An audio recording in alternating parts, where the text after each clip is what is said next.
শুভ সন্ধিয়া বন্ধু বান্ধৱীসকল।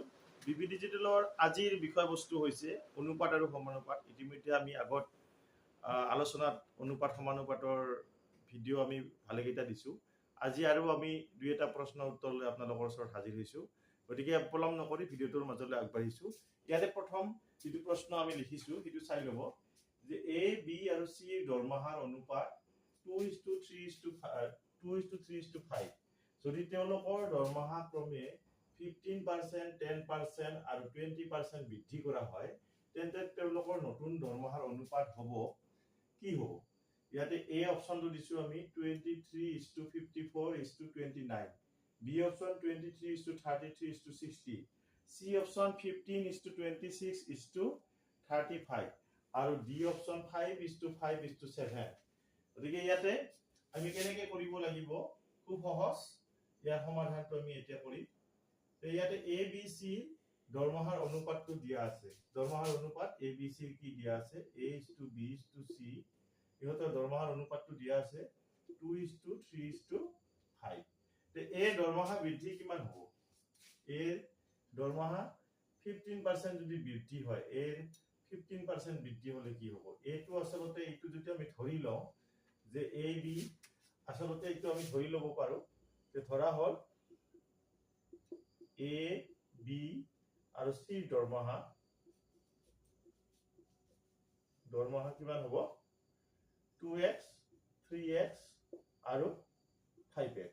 এতিয়া কথা হ'ল কি এৰ 15% দৰমহা বৃদ্ধি হ'ব। 15% হলে 2x ৰ 15%, তাৰমানে 2x into 15%।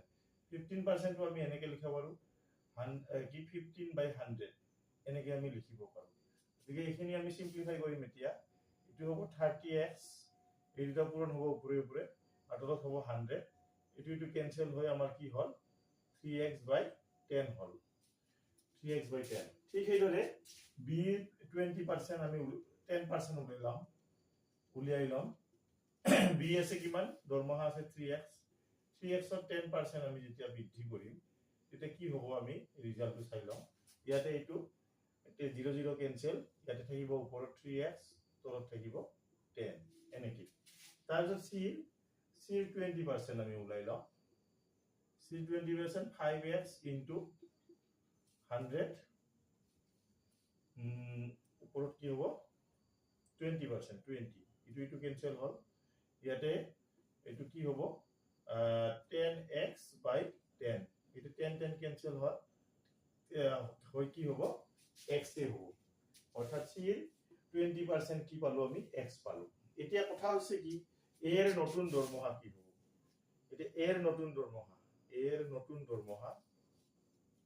দৰমহা ইয়াতে আমি লিখিব পাৰো। এৰ নতুন দৰমহা কি হ'ব?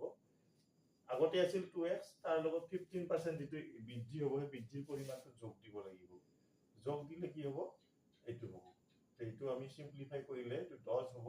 10 2 20, 20 আৰু 3 23, এইটো হ'ব। এই দৰমহা কিমান হ'ল? নতুন দৰমহা 23x/10। ঠিক সেইদৰে বিৰ আমি উলিয়াই লওঁ। বিৰ নতুন দৰমহা কিমান হ'ব? নতুন দৰমহা এইটো আমি ওলাই লওঁ। এইটো কি আছিল? বিৰ আগৰটো আছিল 3x, তাৰ লগত যিটো আমাৰ 10% বৃদ্ধি হ'ল সেইটো আমি লিখি ল'ব লাগিব। এইটো লিখি ল'লে আমাৰ এইটো হ'ব। এইটো কি হ'ব? এইটো 10 হ'ব। ইয়াতে আমি বেলেগ কৰা নাই, লসাগু উলিয়াই লৈছো। এতিয়া এইটো হ'ব 10ৰ লগত 3x পূৰণ কৰিলে হ'ব 30x আৰু এইফালে 3, অৰ্থাৎ 33x হ'ল। এইটো আমি সংক্ষেপে কৰিছো। এইখিনি বেছি দিগদাৰ নহয়। এনেহেন ধৰণৰ সমস্যা আপোনালোকে কৰিছে আগতে, গতিকে এইটো খুব সহজতে আমি এনেকে উলিয়াই ল'ব পাৰো। তাৰপিছত চিৰ নতুন দৰমহা কিমান হ'ব? চিৰ নতুন দৰমহা কিমান হ'ব এইটো আমি চাই লওঁ। চি আছে আমাৰ কিমান? আগৰ আছিল 5x, তাৰ লগত আমি x যোগ দিলে হ'ল। এইটো x যিহেতু বৃদ্ধি হৈছে, গতিকে কি হ'ল? 6x হ'ল। এতিয়া ইহঁতে এ বি চিৰ নতুন দৰমহাৰ অনুপাত কি হ'ব? এতেকে A:B:C নতুন দৰমহাৰ অনুপাত কি হ'ব? এটা আছে 23x/10, এটা আছে 33x/10 আৰু এটা আছে কি 6x। এতিয়া x বিলাক নোহোৱা কৰি দিলো আমি। নোহোৱা কৰি দিয়াৰ লগে লগে কি হ'ব? এইটো x এৰ জন্য হৰণ কৰি দিছো। সেনেকেও ক'ব পাৰোঁ আমি। এইটো হ'ল এতিয়া এইটো হ'ল 6। এতিয়া কথা হ'ল ইয়াতে 10 আছে, ইয়াতে 10 নাই, আমি 10 এটাৰে কি কৰি দিম, গোটেইটো হৰণ কৰি দিম। হৰণ কৰি দিলে আমাৰ কি হ'ব, প্ৰতিটোকে হৰণ কৰিম। ইটো হ'ব 23, ইটো হ'ব 33, আৰু 10টো ইয়াতে পূৰণ কৰিছোঁ। প্ৰতিটোৰ লগত আমি 10টো পূৰণ কৰিছোঁ। পূৰণ কৰিলে ইয়াতে কি হ'ব, 6ৰ লগত 10 পূৰণ কৰিলে 60 হ'ব। গতিকে নতুন আমি দৰমহাৰ অনুপাতটো পালোঁ, 23:33:30:60। গতিকে এইটো নতুন দৰমহাৰ অনুপাত হ'ব। এনেকে আমি খুব সহজে, মই খুব সংক্ষেপে কথাখিনি কৈছোঁ।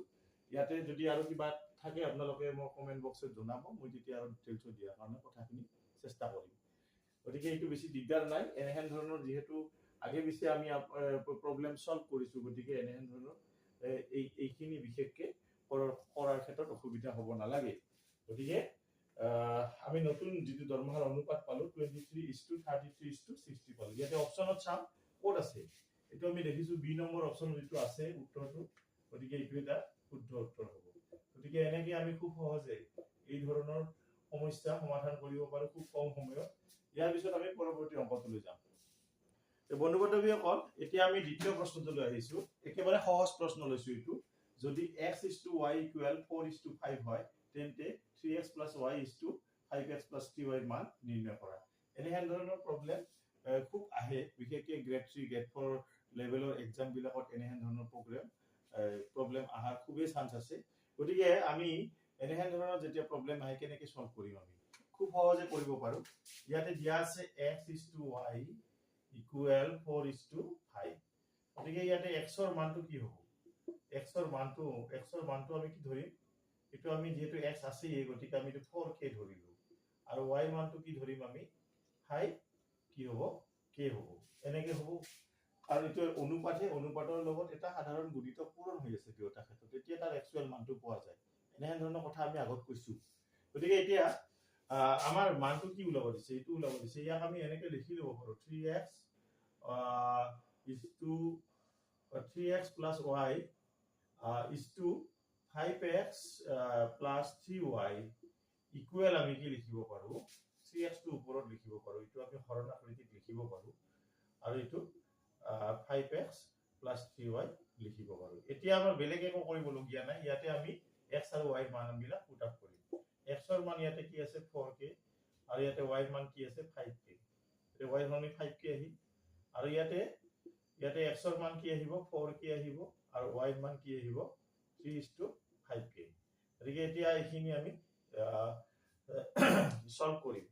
ইয়াতে আমি এইখিনি সিম্পলিফাই কৰিলে কি হ'ব, 4 × 12, 12 আৰু 5 কি হ'ব 17। এইটো আমি কি হ'ল 17k পালোঁ, আৰু এইটো 20 আৰু 15 কি হ'ব 35 হ'ব। গতিকে 35k। গতিকে এই k কেনচেল হ'ল। গতিকে আমি ইয়াতে দেখা পালোঁ কি 15:35। গতিকে খুব সহজতে 1 মিনিটো লগা নাই বোধহয়, এইখিনি কৰোঁতে 1 মিনিটো নালাগে। গতিকে আমি এনেহেন ধৰণৰ যেতিয়া প্ৰব্লেম আহে, আমি 1 মিনিটৰ কম সময়লৈ কৰিব লাগিব, কাৰণ আমি বহুত অংক কৰিব লগা হ'ব পাৰে। গতিকে আমি যিমান পাৰে কম সময়ত এনেহেন ধৰণৰ প্ৰব্লেমবিলাক সলভ কৰাৰ কাৰণে চেষ্টা কৰিব লাগিব। ইয়াতে আমি দেখিছোঁ এই অংকটোৰ যিটো উত্তৰটো হৈছে 17:35। ইয়াতে অপশ্যনত চাপোৰ্ট আছে, আমি ডি নম্বৰ অপশ্যনত দেখিছোঁ 17:35। গতিকে আমি ইয়াৰ শুদ্ধ অপশ্যনটো পাই গ'লোঁ 17:35। এনেকে আমি খুব সহজে এনেহেন ধৰণৰ সমস্যাৰ সমাধান কৰিব পাৰোঁ। গতিকে আজি আমি আলোচনাত এই দুটা প্ৰশ্নৰ উত্তৰ লৈ আমি আলোচনাটো শেষ কৰিবলৈ ওলাইছোঁ। অনুপাত সমানুপাতৰ ভালেখিনি অংক দিব পাৰি, ঠিক সেইদৰে আমাৰ বেলেগ বেলেগ শিতানবিলাক আছে, বৃদ্ধি হ্ৰাসৰ আছে, শতাংশৰ আছে, সৰল সূতৰ আছে, মিশ্ৰ সূতৰ আছে, তাৰপিছত পৰিমিতি খণ্ডৰ, বিশেষকৈ কালি আয়তন উলিওৱা, এইবিলাক অংক আমি পৰ্যায়ক্ৰমিকভাৱে দি আছোঁ। গতিকে আপোনালোকে ৰেগুলাৰলি আমাৰ ভিডিঅ'বিলাক চাই থাকিব।